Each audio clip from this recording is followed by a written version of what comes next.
Salam persaudaraan dari Bukit Sandar Matahari, Ladalaro. Kami menyapamu semua dalam senandung ucap salam dalam Sang Sabda. Bacaan Injil dan Renungan hari ini, edisi 9 Januari 2025, hari biasa sesudah penampakan Tuhan. Disusun dan dibawakan oleh Frater Randi Laja SVD. Selamat mendengarkan.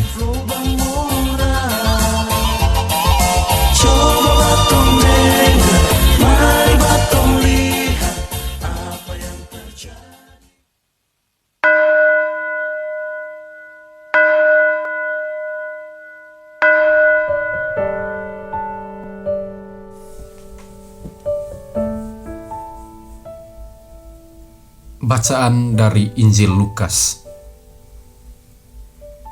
Dalam kuasa Roh, kembalilah Yesus ke Galilea, dan tersiarlah kabar tentang Dia di seluruh daerah itu. Sementara itu, Ia mengajar di rumah-rumah ibadat di situ, dan semua orang memuji Dia.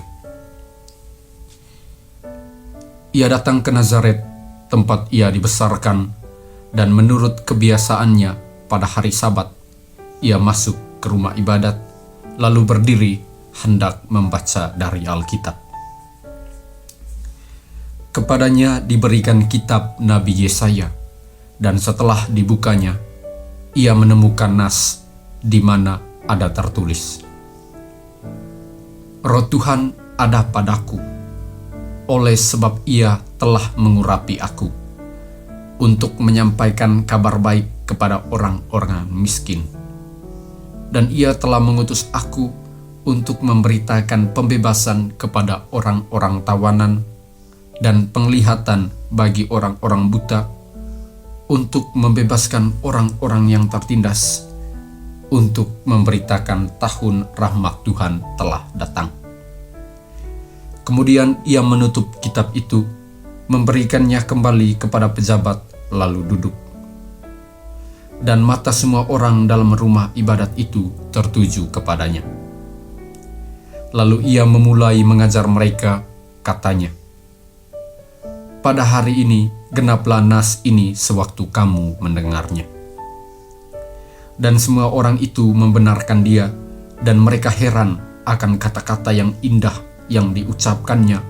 Lalu kata mereka, bukankah Ia ini anak Yusuf? Demikianlah sabda Tuhan.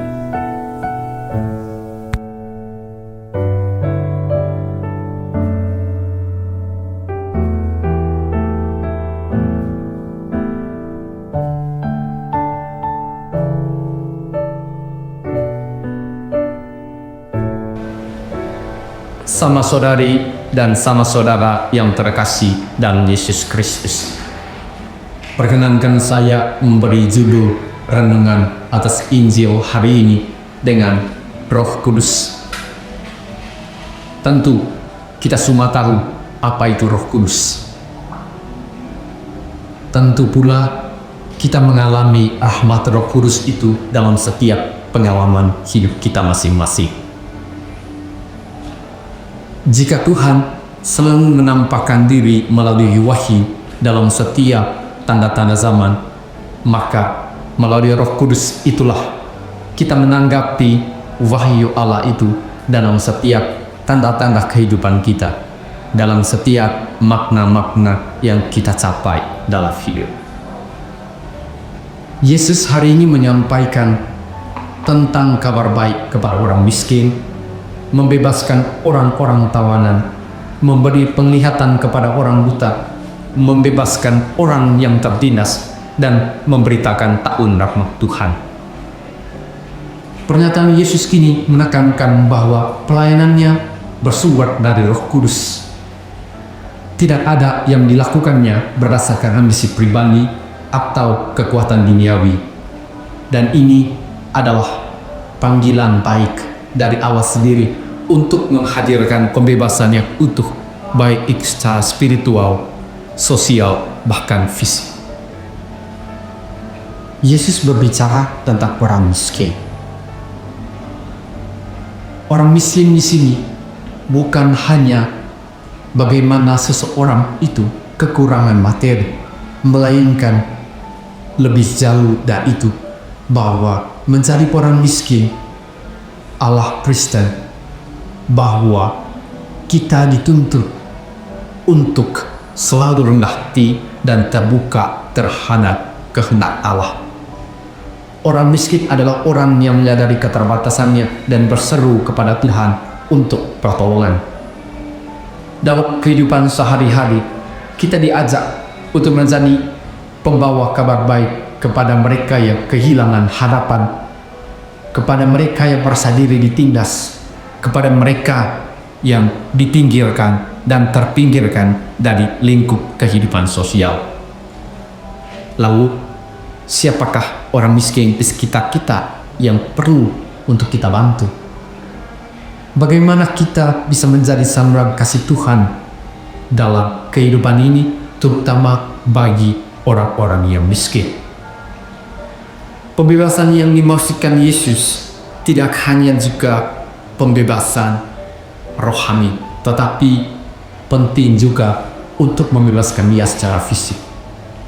Banyak belenggu-belenggu yang sulit untuk kita tuntaskan dalam hidup seseorang, dan kehadiran kita juga merupakan kehadiran Roh Kudus, di mana Allah selalu bekerja di dalam diri kita, yang setiap hari selalu peka terhadap tanda-tanda zaman, dan melalui tanda-tanda zaman itu kita memperoleh makna hidup dan apa yang mesti kita lakukan dengan perbuatan baik kita yang terinspirasi dari kehidupan dan pelayanan Yesus.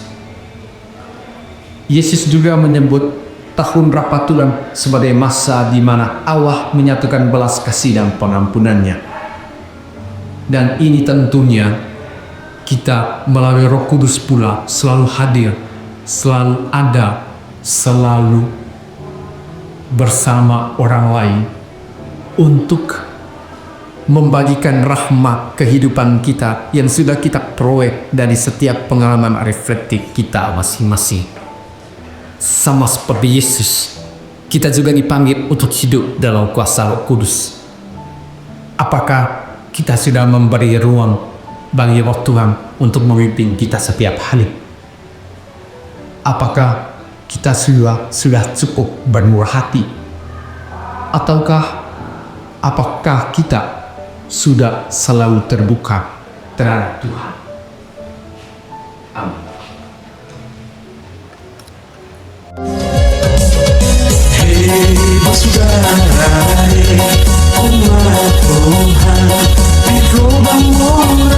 Sahabat-sahabat pencinta Sang Sabda, kita baru saja mendengar bacaan Injil dan renungan edisi hari ini. Sampai jumpa kembali pada edisi berikut. Terima kasih kepada Divisi Kerohanian website Seminari Tinggi Santo Paulus Nedalero. Semoga Sang Sabda menjiwai seluruh pengalaman hidup kita hari ini.